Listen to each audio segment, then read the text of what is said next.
এইগৰাকী অফিচাৰৰ বিৰুদ্ধে আমাৰ বহুত দিনৰ পৰা চকু আছিলে বৰপেটাত তেওঁ কৰি যোৱা কামবিলাকৰ কাৰণে আমি ট্ৰেন্সফাৰো কৰিছিলোঁ আৰু চকু ৰাখিছিলোঁ গতিকে য'ত যেনেকুৱা অভিযোগ আহে যদি সিৰিয়াস অভিযোগ হয় ডেফিনেটলি আমি ব্যৱস্থা লম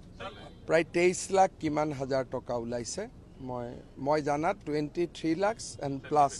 কিবা এটা টকা ওলাইছে গতিকে প্ৰায় 1,25,26 লাখ টকা আমি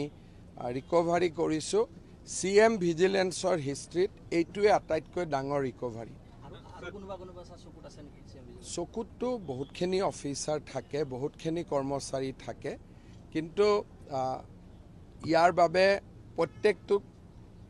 কথা যে সফল হ'ম তেনেকুৱাও নহয়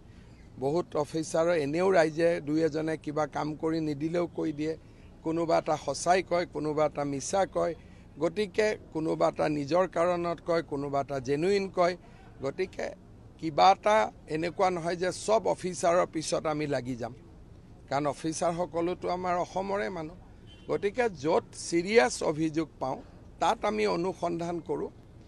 এইগৰাকী অফিচাৰৰ বিৰুদ্ধে আমাৰ বহুত দিনৰ পৰা চকু আছিলে বৰপেটাত তেওঁ কৰি যোৱা কামবিলাকৰ কাৰণে আমি ট্ৰেন্সফাৰো কৰিছিলোঁ আৰু চকু ৰাখিছিলোঁ গতিকে য'ত যেনেকুৱা অভিযোগ আহে যদি সিৰিয়াস অভিযোগ হয় ডেফিনেটলি আমি ব্যৱস্থা লম 2019 চনত নিয়োগ হৈছিলে তাত কোনো কেলেংকাৰীও নাছিলে মেৰিটত চাকৰি পাইছিলে মই যিমান দূৰ জানো অফিচাৰ গৰাকী যিটো সময়ত দেউতাক হপাই এখন মহাবিদ্যালয়ৰ অধ্যাপকো আছিলে ভাল ঘৰৰ ছোৱালীও আছিলে পঢ়া শুনাটো চোকা আছিলে স্কলন হ'ব নালাগিছিল কিন্তু স্কলন হ'ল মানুহে মানুহৰ লগত কথা গতিকে কিছুমানে বিনা পইচাত চাকৰি পায়ো কৰাপশ্যন কৰিছে কিছুমানে একেবাৰে কৰাপশ্যন নকৰাকৈ চলি আছে গতিকে সমাজত পাঁচটা আঙুলি একে নহয়